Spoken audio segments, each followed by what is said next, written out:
何と。こ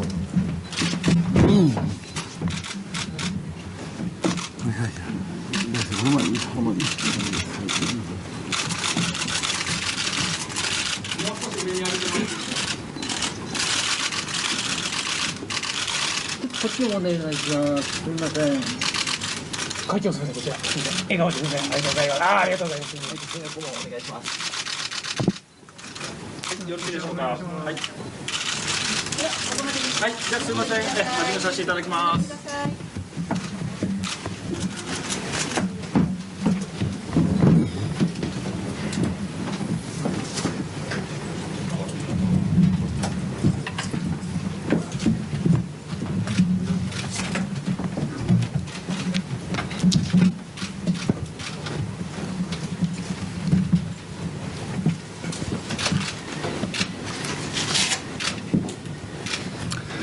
Good afternoon, everybody, and welcome to the Foreign Correspondents Club of Japan. My name is Patrick Zoll, and I'm the East Asia correspondent of the Swiss newspaper Neue Zürcher Zeitung. Our guest today, I don't think I really have to introduce him, Mr. Antonio Inoki. If you're following either wrestling or North Korean-Japanese relations, you know his name. He's traveling at the end of the month for his 30th time to North Korea for a wrestling show there. And he also participated in 1995 in the Collision in Korea wrestling event. In Japan, he is a second-time lawmaker in the upper house for the Japan Restoration Party. Just one thing, quickly, please turn off your mobile phones, make sure they don't disturb us. And I'd like also to introduce our translator, Mary Joyce. Inoki-san, please.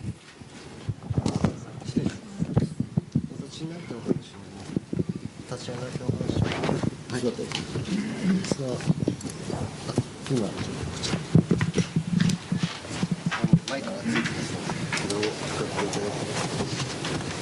れはあと目がないとね。背が長いから大丈夫だと思う。ない方が。これでやりますか。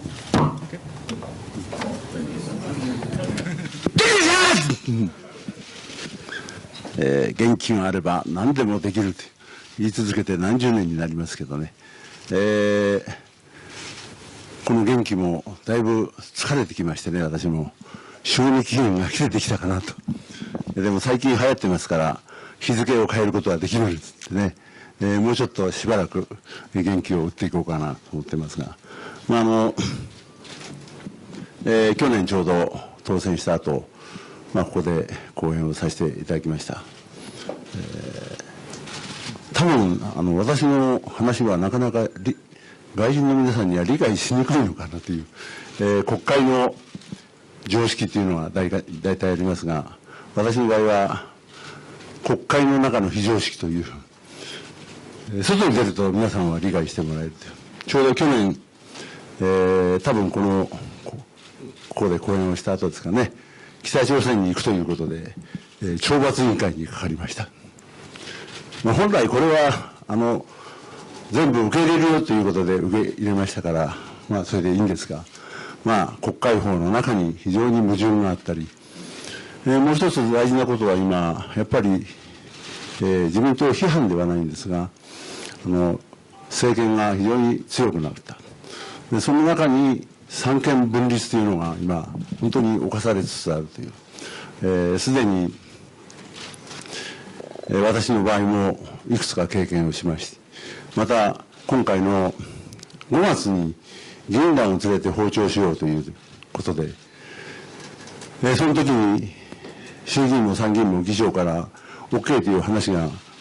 もらった後にですね、ある理由があって取り下げてくれている、そんなことがあった。これは一つの、行政の三権分立が侵されるような、それも小さいことだということで、国会が終わってから議員団の皆さんと訪朝いたしまして、非常にあちらの方が、何を期待しているのかということを言ってみないとわからない。実際に向こうの人たちと腹を割って、そして、お酒を飲んで、昔こういう、中国もそうですが、外交の中で飲んで、それで飲み比べじゃないけど、そこまで行った時に本音の話が出てくるという。すいません。あ、通訳いるんです失礼します。あ、そうでしたね。いやいや、もう何も聞いてない。もう本当にさっき言ったように非常識で、いきなり、今日はこういう予定がありますからということで、すみません、大丈夫ですか、全部。大丈夫です。あ、すごいですね。いやいやいや、ありがとうございます。よろしく。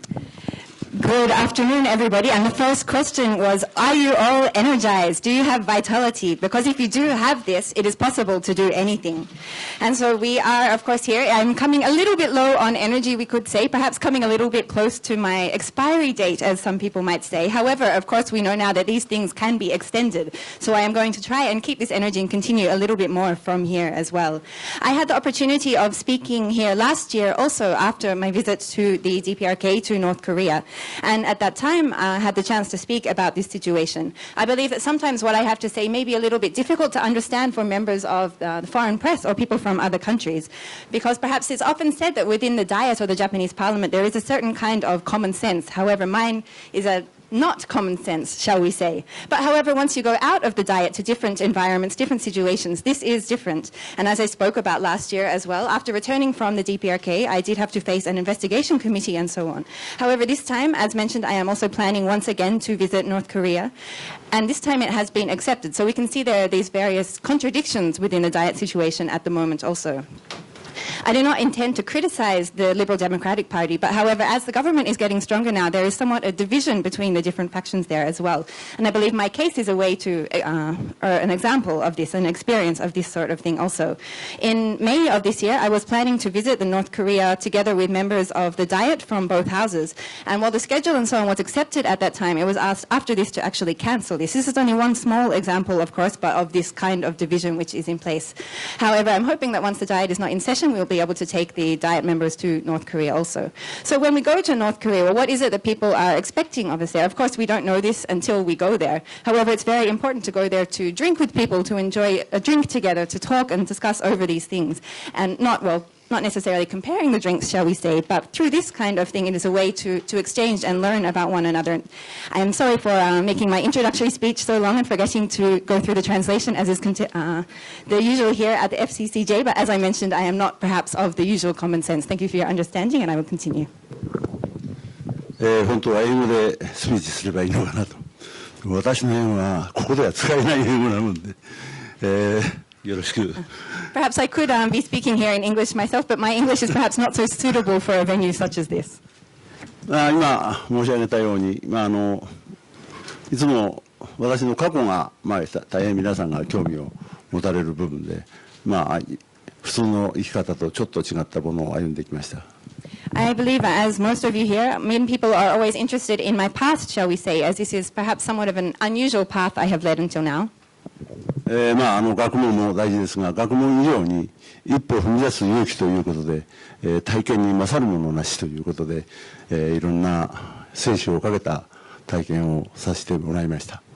And while, of course, education is important, I believe first-hand experience is also important, taking this step forward to experience things directly. And this is the kind of spirit which I have tried to follow until now.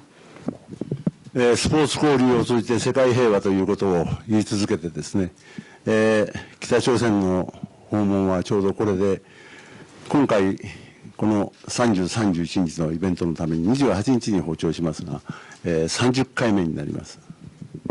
And while I have been for many years working towards world peace through sports exchange, and part of this is also including visiting North Korea many times, and the upcoming visit for the program which will be held on August 31st will be my 30th visit to North Korea. 一番大事なことはやっぱり信頼という、外交においてですね、そして、私がいつも言う外交に勝利なしという、今当然拉致問題もやっと、話し合いの途についた、そういう中でどっちが勝ってもいけない、必ず国民が後ろについているわけですから、外交に勝利なしという言葉をよく使わせてもらいますが、そういう意味ではお互いの心を知り、またこちらの本音を向こうが知ってもらうことによって、今言った平和外交につながっていくと思っています。And I believe in diplomacy, the most important factor is trust. I have always said in diplomacy, there is no winning, no one winner. Now we are seeing that the issue of the abductees is now being discussed between the two countries finally. And however, of course, each country has its people who is representing the people behind it, and so it is not possible for there to be one winner in the case of diplomacy. For this reason, it is important to discuss, to have dialogue together, to learn about each other's real hearts and real opinions and way of thinking, and it's through this that we can work to create peace. ちょうど前回の時もそうですが、ここで講演した時に、拉致問題は一つ、拉致問題が解決したら日本政府は北朝鮮と話し合いますという、それまでの政府の、基本でしたが、私なりに考えると、話し合いをしないでどうして拉致が解決するんだよと、皆さんに話をするとそれはすぐによくわかるんですが、バッジをはめている方たちにだいぶ怒られました。そういうことを言ってもらっては困る。だからバーッとあの時ね、そのぐらい怒鳴りたい感じでしたが、本当に何かが後先が違ってしまっているというのが私の感覚です。And last time I was here, also the abductees issue was also raised. However, the Japanese government's position until now has always been that once this issue is resolved, the Japanese government will open up talks with North Korea. However, I believe if we don't have talks, then how are we supposed to resolve this issue? And however, of course, talking with many of you here, you may understand this. But however, when I had the chance to talk about this once with someone involved in the issue, it was yelled, well, you idiot, was yelled. You know, of course, there's different opinions in here, but I believe that without this talk and dialogue, it is impossible to resolve such issues.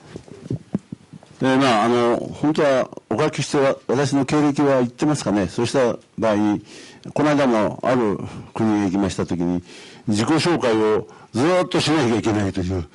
大体はモハメド・アリ戦と、あるいはこういう候補ですねという、それを、日本ではこういう街に出るとどれだけの人がうわーっと集まって握手あるいはビンタの話もまた説明しなきゃいけない、そういう中でですね、昨日もある議員の方が世界中どこ探しても人を叩いて当選する人は誰もいないよねという話になりました。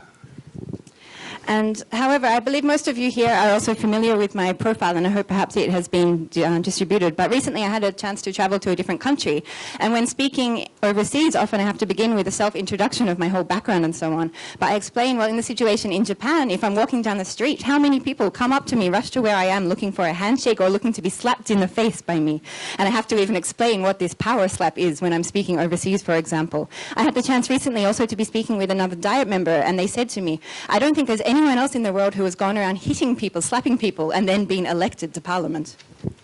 いつも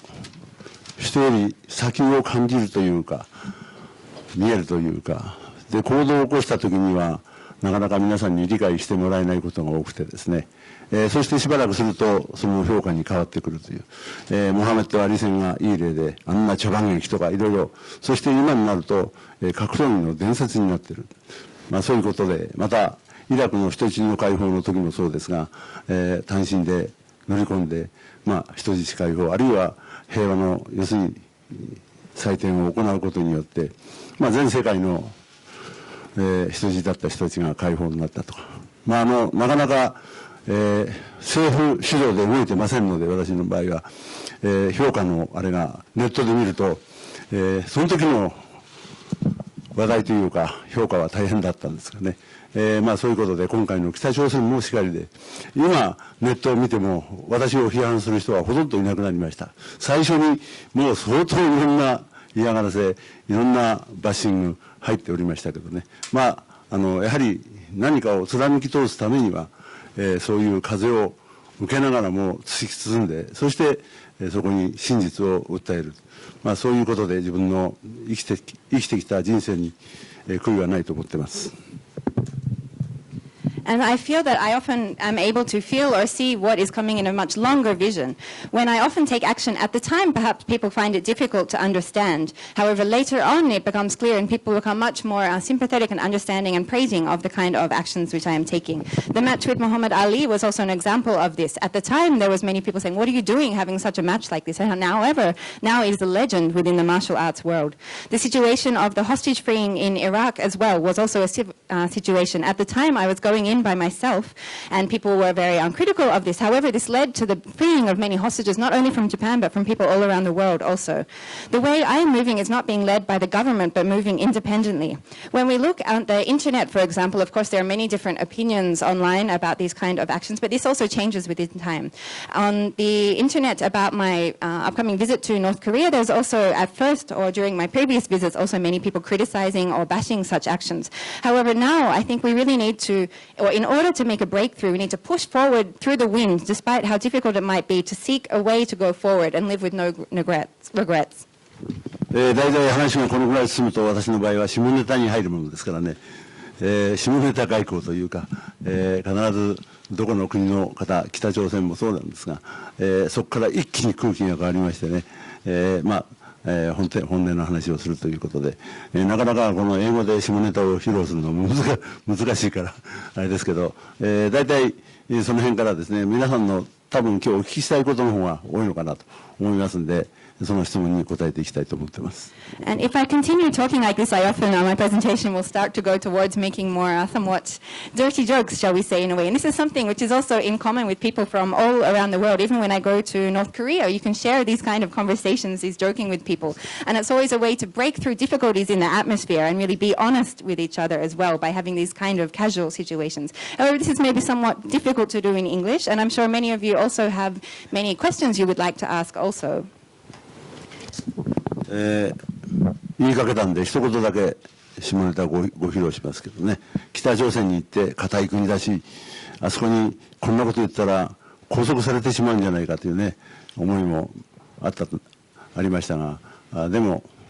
その時の空気で言うと、その時ちょうどバッジをはめてましたんで、一言もない本音をしゃべらない、本音というよりは国会議員だし質問もしなきゃいけないなと思って、その時にちょうど北朝鮮が日本にミサイルを飛ばしたとか、大変に話題がなっている1994年ですかね。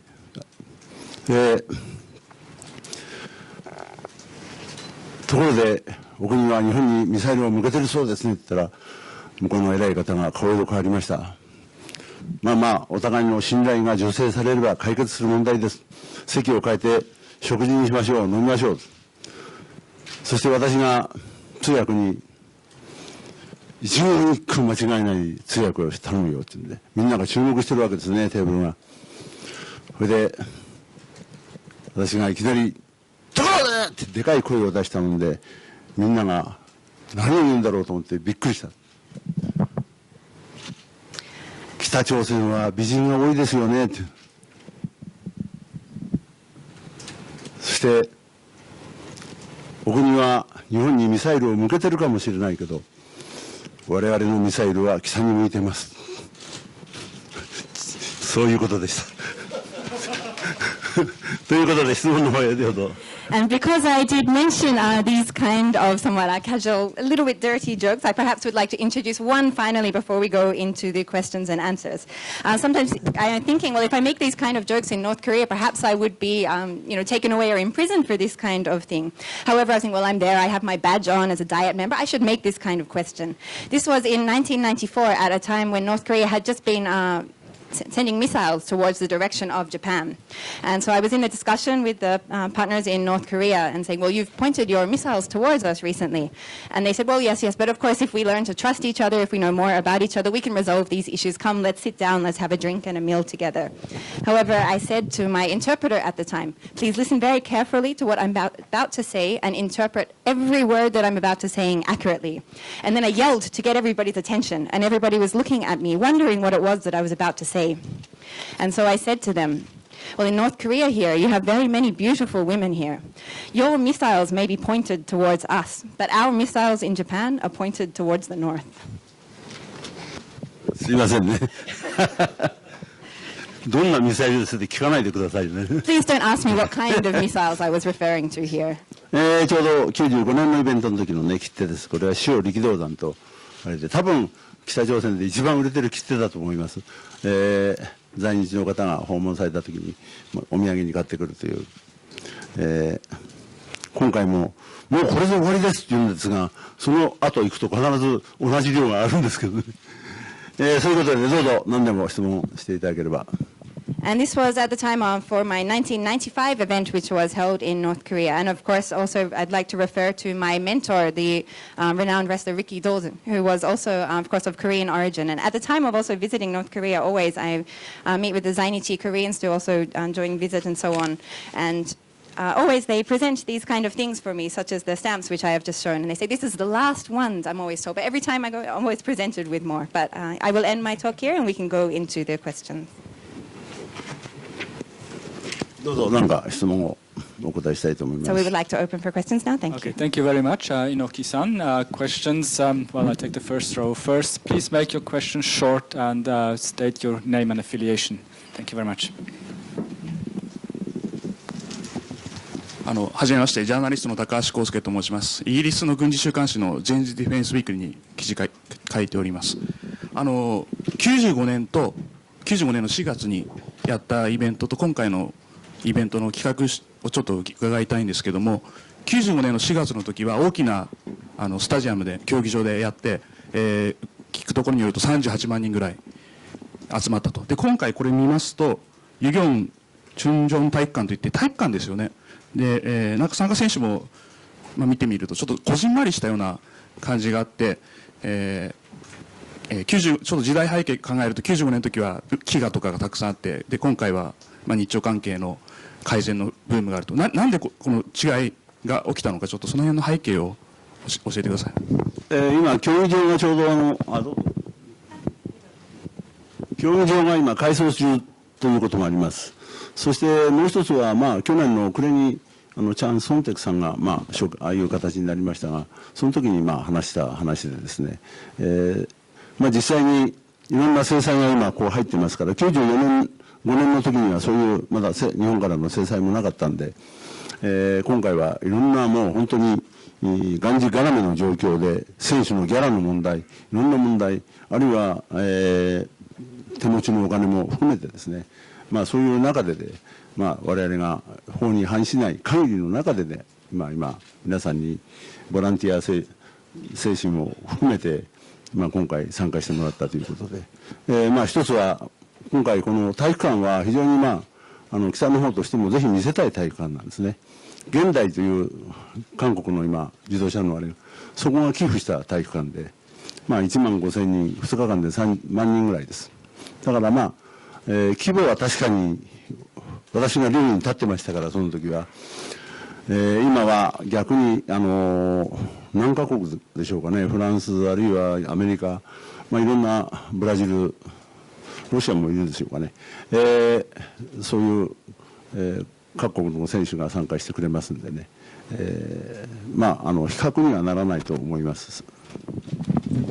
My name is Takahashi. I'm from a UK Defence Weekly. I would like to ask a question about the difference between the event which was held in April of 1995 and this upcoming event as well. I believe in 1995 it was held at a very large stadium with a capacity of around 38,000 people. However, looking at the information about the upcoming Pro Wrestling Festival, it seems that it will be held at the Cheongju-yong Sports Hall or Gymnasium, which is of a much smaller scale, shall we say.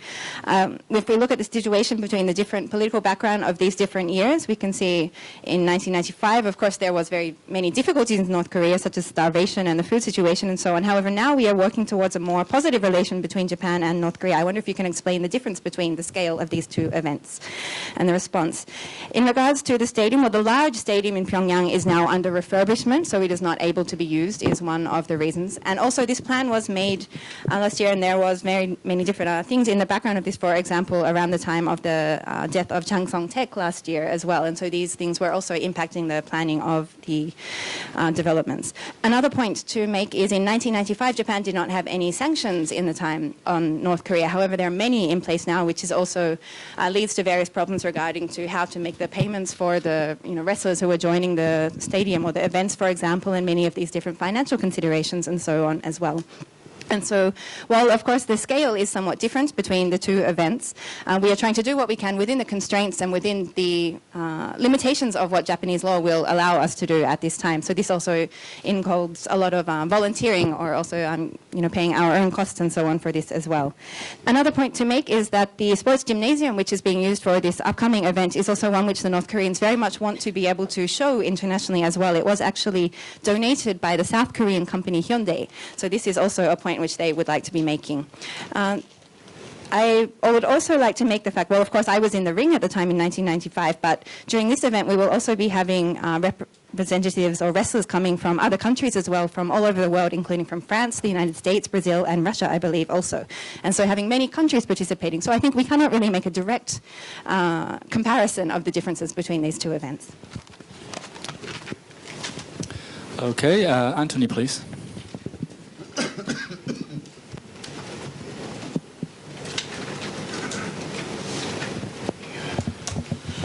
Anthony Rowley, Singapore Business Times. You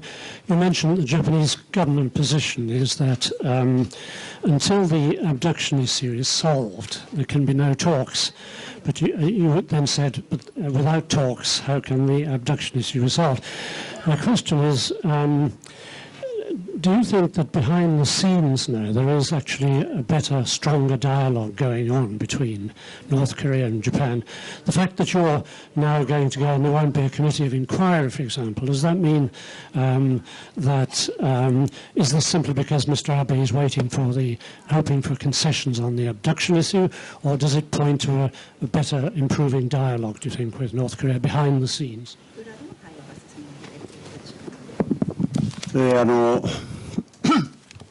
何年か前ですかね、安倍総理と側近の皆さんとか不安が多いもんですから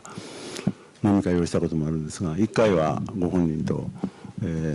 食事をしながら、その後北朝鮮から帰ってきてすぐに、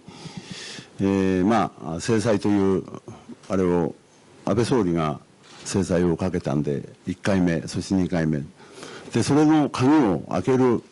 暗証番号は安倍総理しか持ってませんよと言って話をしたことがありました。しかしその時は私今野党なんで、今何もできませんというのがお答えでしたが、今回、政権に返り咲かれて、まず最初にそういうことの手をつけられたと思いますけどね。多分私は表に出てどうのこうのというつもりもないんで、とにかく一日も早く話し合いがしてそこからじゃなきゃ始まらないというのは先ほども申し上げた通りなんで、これから問題はたくさんありますけど、とりあえずこの東アジアの状況も厳しくなってきてるし、でもう一つはやっぱり、日本という国がどういう国であるかということをもっとしっかり世界にアピールしなければいけないかなと。でそういう意味では我々はスポーツ交流で、いろんな国からも招待をいただき、その民間国民の皆さんに直接その日本という国をアピールする機会をいただいております。拉致問題のもう一つなんですかね。多分外務省もいろいろ一歩踏み込んだ形での今話し合いはされてるんじゃないかと思います。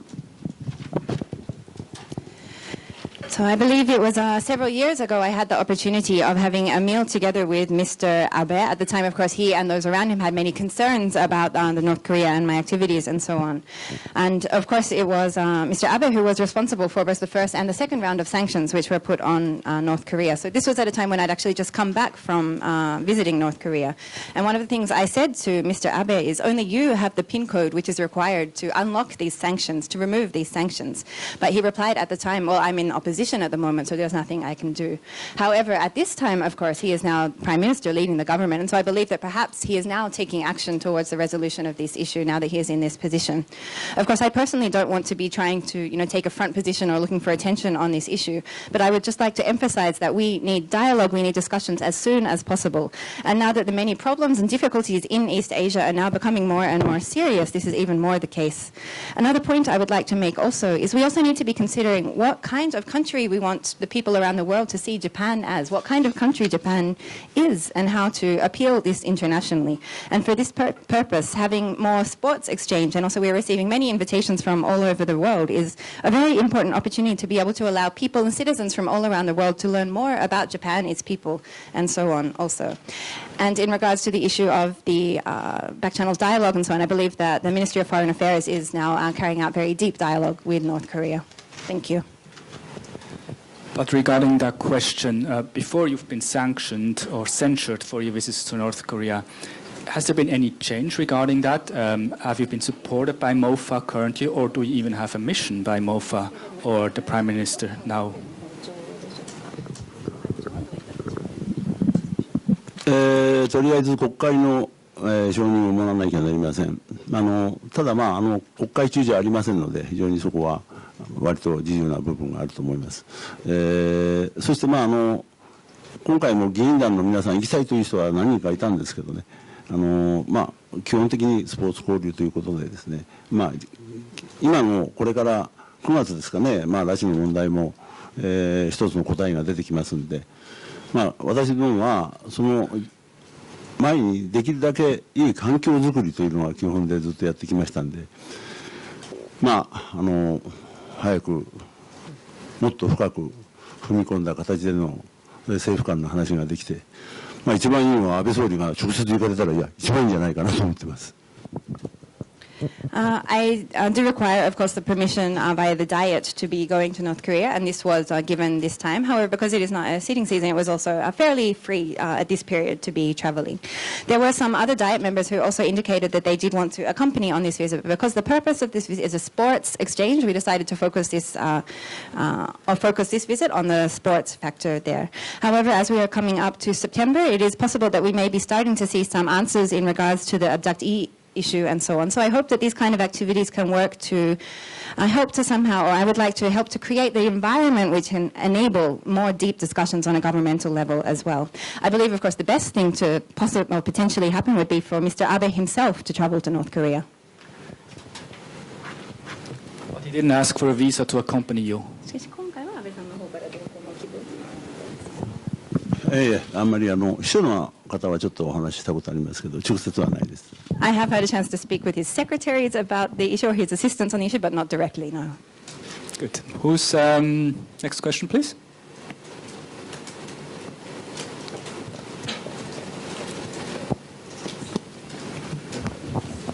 NHK の柳原と言います。これまでの質問と少し重複してしまうかもしれないんですけれども、まず1点目の質問として、日朝関係いろいろ拉致問題とかですね、今問題あるかと思うんですけれども、そういった中でそのスポーツ交流を通じて、その関係を改善したいと、いう思いについて1点聞かせていただきたいのと、もう1点は、北朝鮮を訪問される期間中に向こうの政治家だったり会う予定があるのかどうかであった場合にはどういったことを話すのか、もしご予定があれば聞かせてください。Hello, I am from NHK. I would like to ask two questions. First, well, there are, of course, many difficult issues, including the abductee issue between relations between Japan and North Korea at the moment. So if you can please, and may double up a little, but let us know about your motivation or your emphasis on why sports exchange at this time. And the second point is also in regards to whether you have any plans to meet with any politicians while you're in North Korea, and if so, what you will be discussing. スポーツ交流というのはなかなか昔は理解されなかったんで、なんでスポーツと政治なのかとかありました。私が89年に選挙に出た時にもそんな意見もありましたが、結局閉ざされた状況の中で唯一、皆さんが反対できないテーマ、スポーツであり、また平和という言葉も実際には実現していませんが、そういう言葉の中では反対できないテーマとして、で今回、ずっと今日に至ってですね、スポーツ交流の中で、向こうの人たちがある意味では、ドアを全部閉ざすんじゃなくて必ずどこかを開けとかなきゃいけない、これが基本、外交の基本ではないかなと思いますが、この何年間はちょっと、そういう方向でなく、非常にドアを全部閉ざした状態で時間が過ぎてしまった、私から言わせれば人生は一回だぜって、そういうその一瞬一瞬を大事にしたいと思っております。So the issue of sports exchange and how it is connected to peace is something which for a long time was perhaps not so well understood, and this was also the case, for example, during my election period in the 1980s. However, I believe that within a closed situation where there are no other channels, sports can be something which nobody will oppose, and the same for peace as well. It's something which everybody is open to. And so while of course it's not necessarily has been possible to actually realize peace through sports as such, but these are ways that we can continue to keep this open and that nobody can disagree with. Also, when we look at the situation, I believe that, well, in any diplomacy, but also North Korea realizes that it's not possible to close off all of the doors. At least one door has to be open somewhere to keep looking out. However, within the situation of relations between the countries, we have unfortunately had many years with all of these doors closed. However, I really believe that you only live once, and so this is why to go forward with this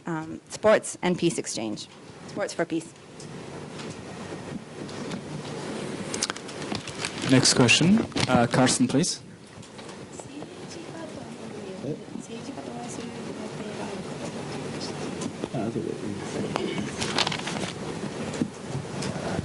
Carsten Germes from Frankfurter Allgemeine Zeitung in Germany. First of all, I don't have the impression that you lost any of your energy. So,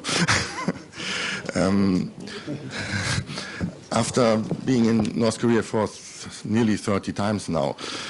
do you have the impression that something in North Korea changed that might be easier for a successful solution of the abductee problems? Because you know North Korea in the 1990s, in the 2000 beginning, and now. Is there some change? Do you have the impression they really want the progress? Because up to now we discussed many times, but nothing ever happened.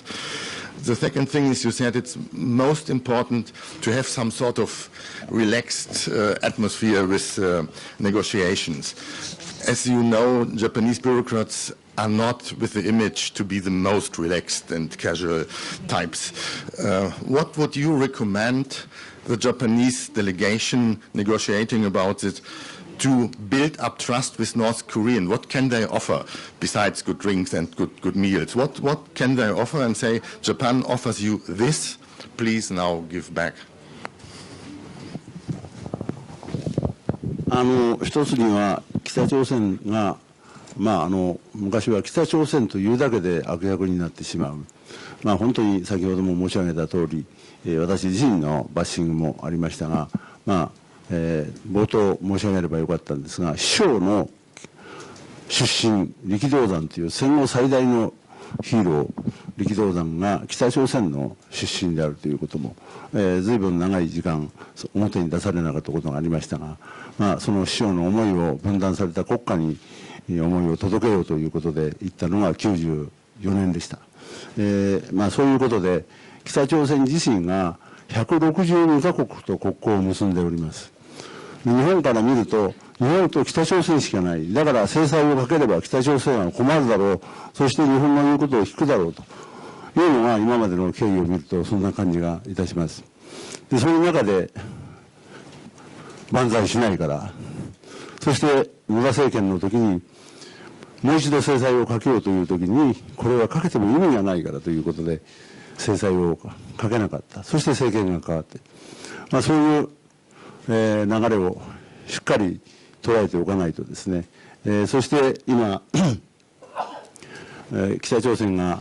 どういうメッセージを送りたいのか。当然石を投げると北朝鮮の話題は、大変広がるんですが、わーっと。しかしながらいい話は一つも日本では報道されません。で、私はある意味、工業士ですから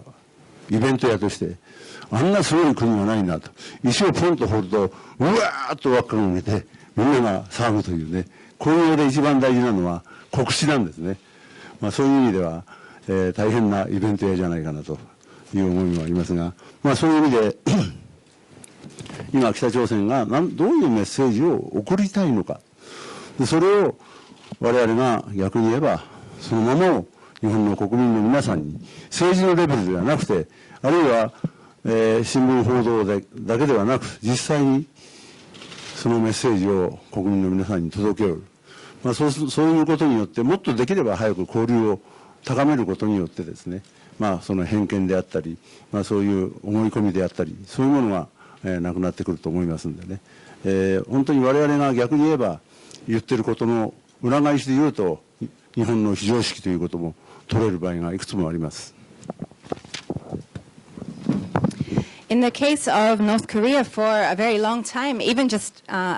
uttering the words of North Korea was something seen as somewhat, well, dangerous or not a good thing to say. I personally was also very much bashed for activities in regards to North Korea.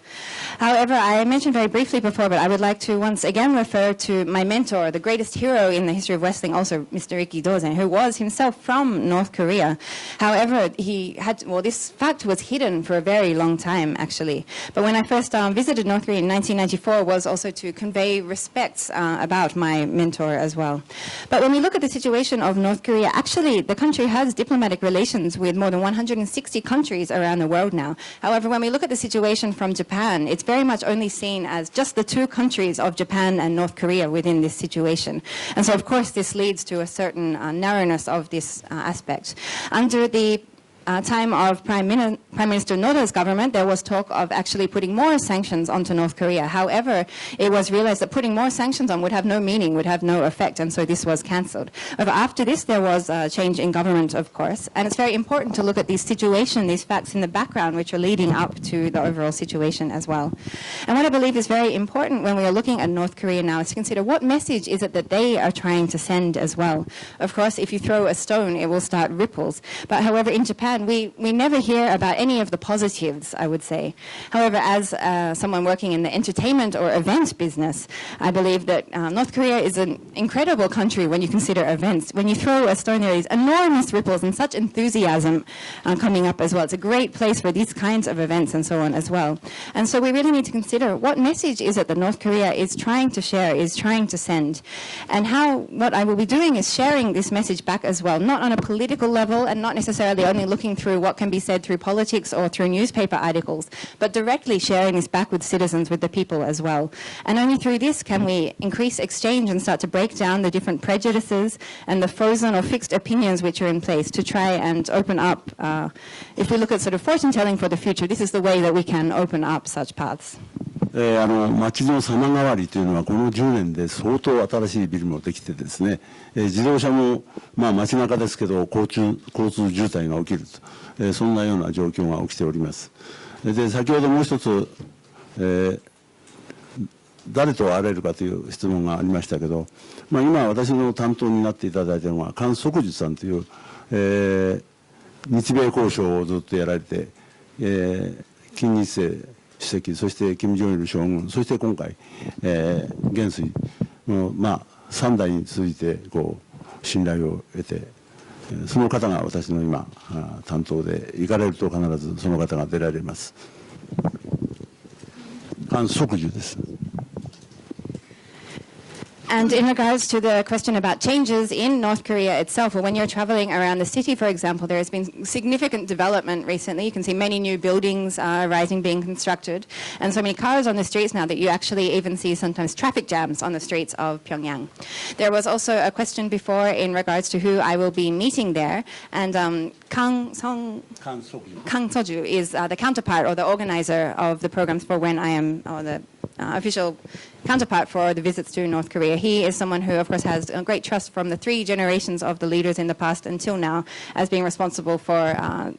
dialogue with the United States and so on as well. And so he was the main person who I'll be meeting with and organizing the programs there.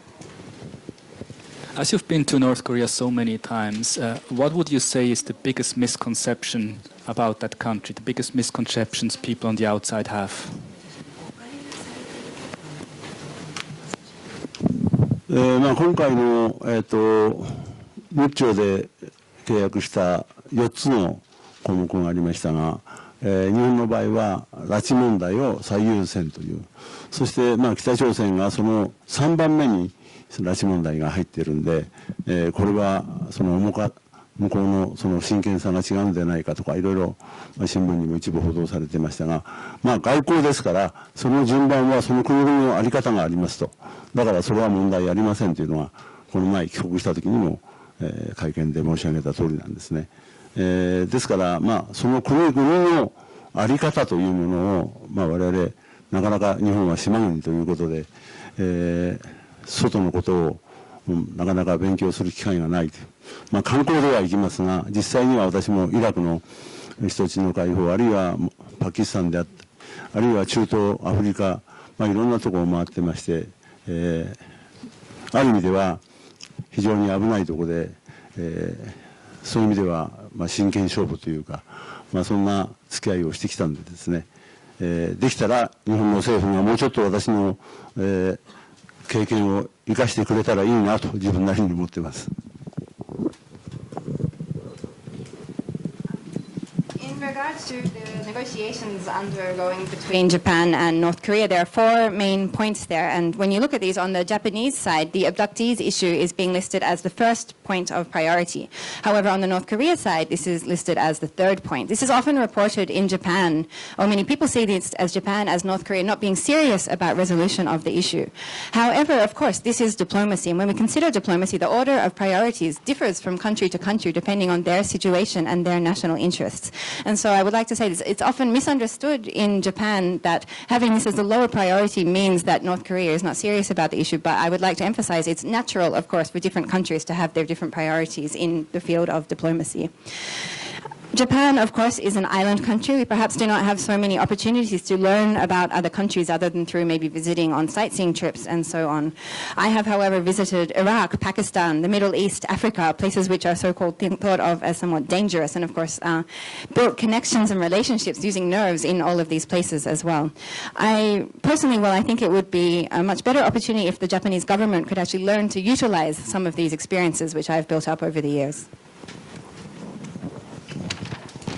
When you talk to your North Korean counterparts, are the dark sides of North Korea, let's say the human rights violations,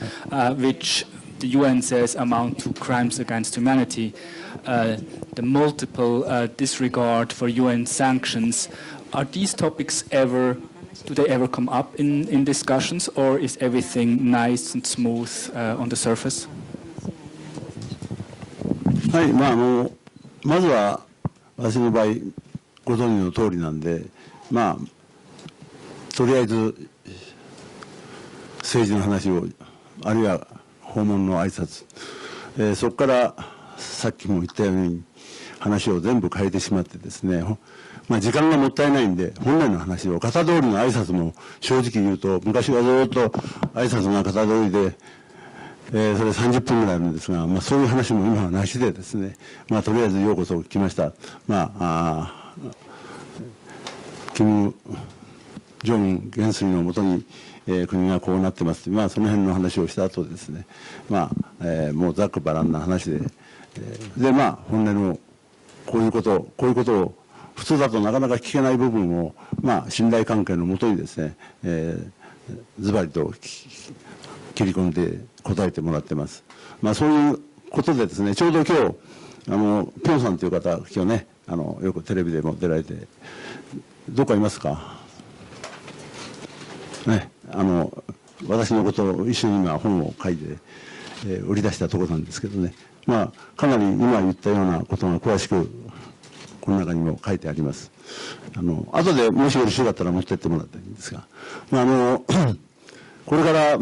北朝鮮に限らずですね、私の場合はさっきも言われたイスラムの世界もそうだし、モハメド・フセインという名前も持ってますんでね、そういうことで、またアフリカで、あるいは中南米でもちょうどイラクの人質の時に、ニカラグアのオルテガっていう大統領が、ちょうど選挙に負けてですね来ておりまして、多分あなたは神様がくれた休みの時じゃないですかねって言ったら、そうだと私はそう思う。また、大統領に復帰してますけどね、いろんなカストロさんも6回ほど食事をさせてもらった、そんな感じで、私の場合は政治家というよりは、モハメド・アリと試合をしたというキャラクターも含めてですね、いろんな方が興味を持ってもらえる、その中で政治的な話も付け加えて、その辺をちょっとご理解をいただければ、あんなバカなやつと思わずにちょっとご理解をいただければと思います。Well, as you know, and as I have been mentioning as well, of course, in the world of politics and these kinds of visits, usually there would be at first, very long greetings at the start of a visit. And it used to be also when I would visit North Korea, perhaps, the first 30 minutes of the meeting would be taken up by greetings from both sides and official formalities and so on. However, now having been there so many times and built up these relationships of trust and so on, now when we go, we don't have to go through these very long formalities, but can just go straight into, well, hello, good to see you again, welcome back, and let's cut to the chase and continue discussing things from there. Because of this, we can really speak very frankly together on many different topics as well. And perhaps I can also ask some things which maybe would be difficult for other people to be maybe raising issues as well. In regards to the contents of this, I'd also like to introduce a book which was recently published, and the author is at the back of the room here today as well, which also details some more information about this for those who are interested. Of course, this is not limited only to North Korea, but also the Islamic world, for example, which of course I've traveled many times, and I also myself have an Islamic name of Muhammad Hussein. And also in Latin America at the time of the hostages issue in Iraq as well was at just around the change of the government in Nicaragua with then President Ortega. And so I had the chance to really discuss with him and have praise on this point as well. And he is of course president once again in Nicaragua now. Also I've had the chance, for example, to share a meal together with Fidel Castro 6 times. But however, I would like to emphasize that this is not always as a politician, but also utilizing my character and experience and being known around the world as the person who fought Muhammad Ali as well. And of course adding political points into this discussion as well. So it's perhaps somewhat of a unique position in this respect. So just to make sure you're not thinking that perhaps I'm just going in and speaking innocently or not with these political aspects and so on, but just to show that this is an important mix which I am able to do. 今日ここに来る前に今日来てる集まりの記者さんはものすごい意地悪な人が多いから意地悪な質問が出ても怒らないでくださいって。でもまだ意地悪な質問が一個も出てませんが。I heard before coming here that there would be many actually very difficult or somewhat bullying questions here today, and so not to get angry, but I haven't had such questions like this so far. Well then, Isabel, have you tried?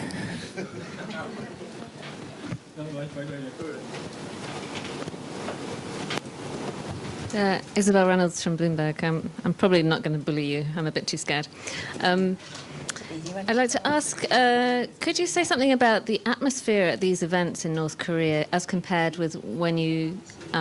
take part in similar events in other countries, especially Japan? And in that context, have you been in contact with the families of the abductees, and how do they feel about you staging an entertainment event to have fun while they're waiting for their family members to come back?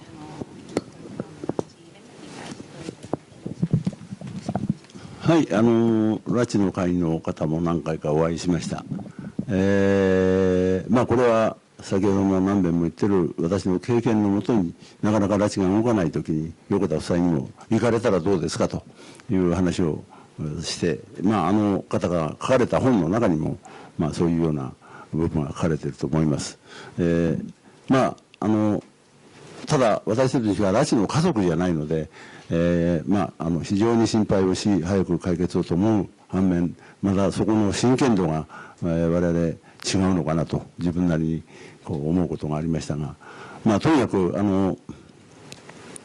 私流に考えると先ほども言うように、拉致の他にもうこれもある意味では日本の中では洗脳されている状態というか拉致が解決すればこの前もここで拉致が解決したら幸せになれますかね我々は。でまあいろんなこれから国交が始まればいろんな経済的にも良くなりますけど、まあそこのなんですかね違いが私なりの私は非常識だとは思ってないんですが、まあ、世の中全体がでもその空気が変わっていくきっかけを作るっていうのは大事だと思うんです。でまあ話し合いをして拉致も同時進行で解決し次には国交正常化次にはオリンピックも控えていますからもっともっとスポーツ交流を盛んにしてですね、お互いの北朝鮮の格闘技も非常に格闘技でプロじゃないんですがレスリングだとか柔道とか非常にこう強い筋肉質の選手もいます。まあ、そういう中でオリンピックがこれから2000年に成功するようなねもう一つはこれだけドアを閉ざしていると、まあ、北朝鮮だけ差別しているような感じのそうじゃなくて日本は何遍も言うように平和国家だで外国の人が日本のそんな、平和憲法ここにも憲法書いてきましたけど平和憲法を知ってる人がどれだけいるんですかで我々が隣のお国の、韓国の憲法も知りません。中国の憲法もアメリカの方が多少自由であるという、そういうぐらいの感じのものをですね、お互いが交流し、またそういうメッセージを送ることによってお互いの国を理解するんだと、話がちょっと横道にそれましたが、そういうことで。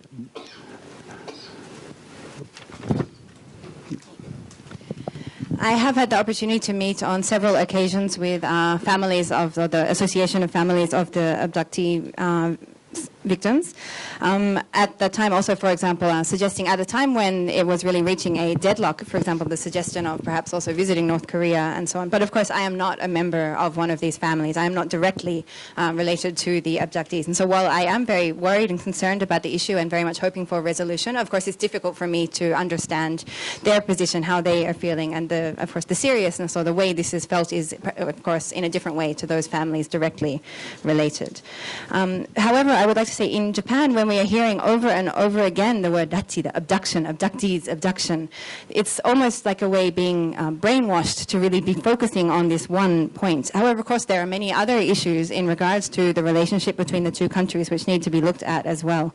I personally don't believe that my position is going against common sense, but I believe we do need to create the atmosphere that we can look at resolving the abductees issue, but at the same time as working on building towards reinstating diplomatic relations between the two countries. And as well, now that we are also looking towards the 2020 Olympics, looking at having more active sports exchange between the countries also. North Korea, while it may have not be so developed in that sense, it does have many strong athletes in regards to, for example, in wrestling or judo and the martial arts and so on. In a situation where so many of the doors have been closed and where North Korea is being so excluded, I believe that if Japan is really wanting to present itself as a country of peace, a peaceful country with its peace constitution as well, this is something which, well, perhaps we don't know so much about the constitutions of our neighboring countries. We might know about, well, the United States has talk about freedom in its constitution, for example, but looking to increase and make more active the exchange between, to share messages between the people of the two different countries, to meet each other and understand each other, to work towards this resolution and this better situation. I think Isabel's first question was lost here. What's the atmosphere at these events in Korea?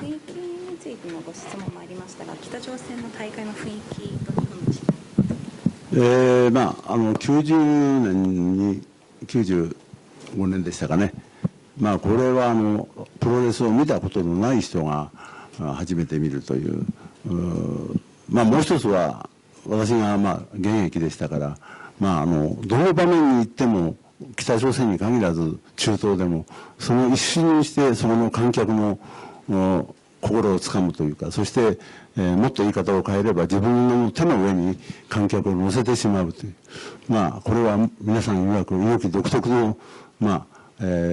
プロレススタイルであるという言い方をしますけど、大変な19万人が2日間38ですから19万人が歓声が来るということは、なんかもう向こうからこうドローンがうわーじゃなくて、いきなり歓声じゃなくて波が打ってくるような感じでした。で日本の場合も本当にいろんなもう何百試合もしてますんで、これはこれでまた雰囲気はもう一気に自分の感情を出すというね。多分だから北朝鮮においてあのイベントが今までは多分社会主義の国の拍手の仕方とかでテレビで報道されるこういう拍手でしたね、みんなね。それがそういうことじゃなくて自分の感情がうわーってこういう一歩乗り出すような、そういう感じでした。And in regards to the atmosphere between, at the time of the 1995 festival which was held there, this was the first time for most of the audience, most of the people there, to be actually seeing pro wrestling. And so it was very different in that sense. And of course I was also still active there as a still contemporary wrestler as well. However, of course, and this is the same with anywhere but in North Korea, wherever I go, in a moment, can manage to capture the hearts of the audience, and not only capture their hearts, but really have them almost in the palm of my hand when I'm performing, when I am working out a wrestling match or festival such as this as well. People say that this is perhaps my own personal Inoki style, shall we say. However, at the time in North Korea, there was, well, it was 38,000 people over 2 days, so 19,000 people per day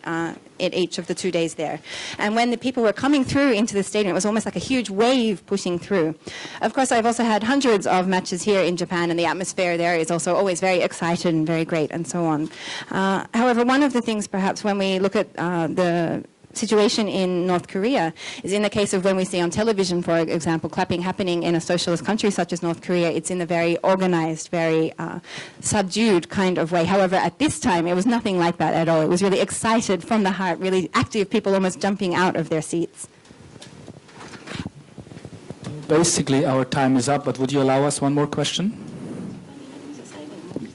Yeah. Okay, so please, Fuchida-san.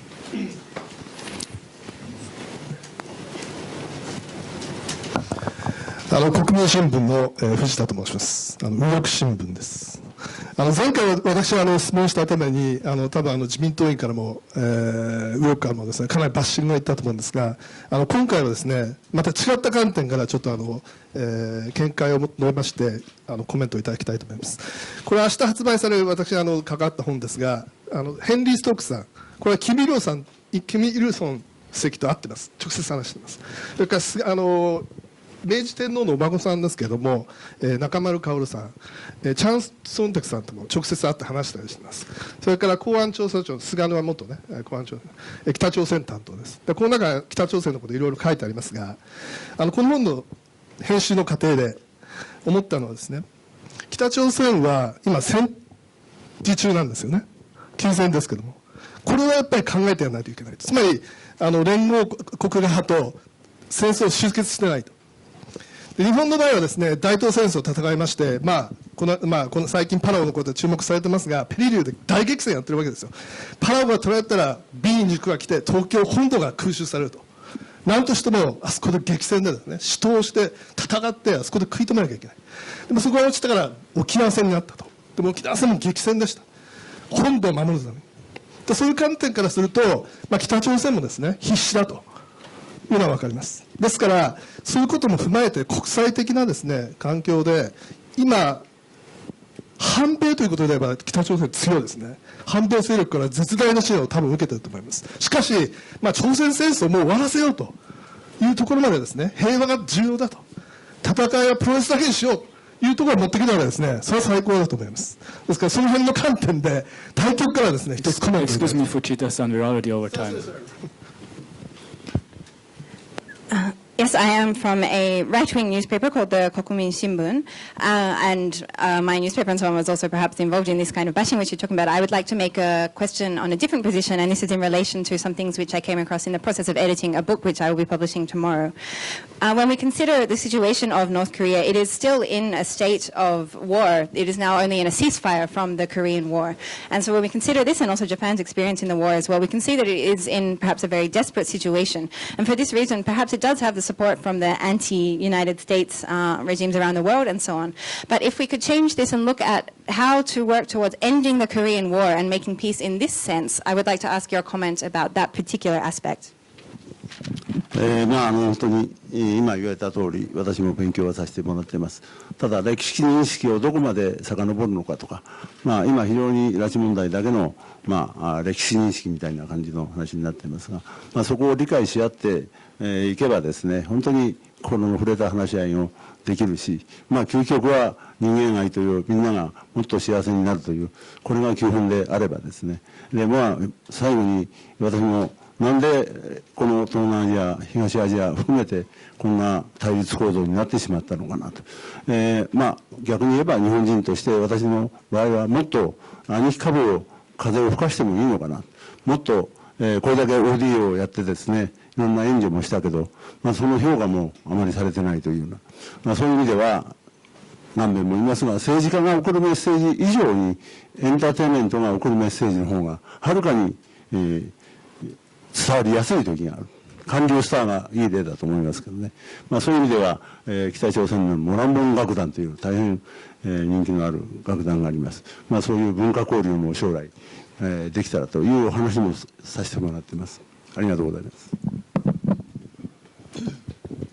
Of course, in the situation of historical recognition, there is always the question of how far back you go when you're looking at history. And often it is the case when this way of looking things stops at the abductees issue. However, I believe if we can make efforts to really see where each other are coming from, to understand each other, and to go back in this sense as humanity, to look at each other and understand each other's hearts in this way, this can be a much better way to do this. When we look at the situation in East Asia and why there are such ongoing high tensions in the region, it is important for us to, as Japanese people, to be looking at this point also. When we look at, for example, the ODA or the aid which Japan has been giving so many countries within the region on such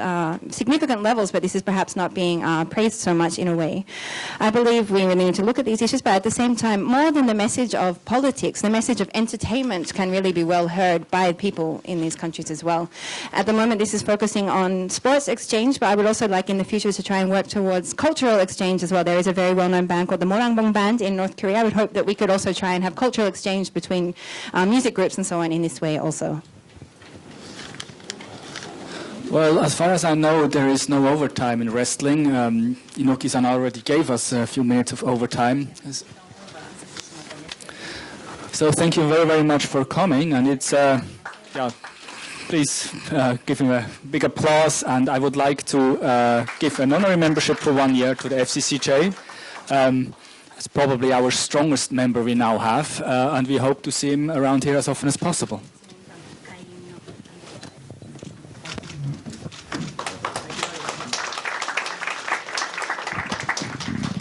それじゃあ恒例になってますんで、皆さんがますます元気でこの暑い夏をね元気に乗り切ってもらって、また、我々が本当に世界が一つになれますようなそんな思いを込めまして、例のやつで、恒例になってますんでね、いいでしょうか。いくぞ !1、2、3、ダー！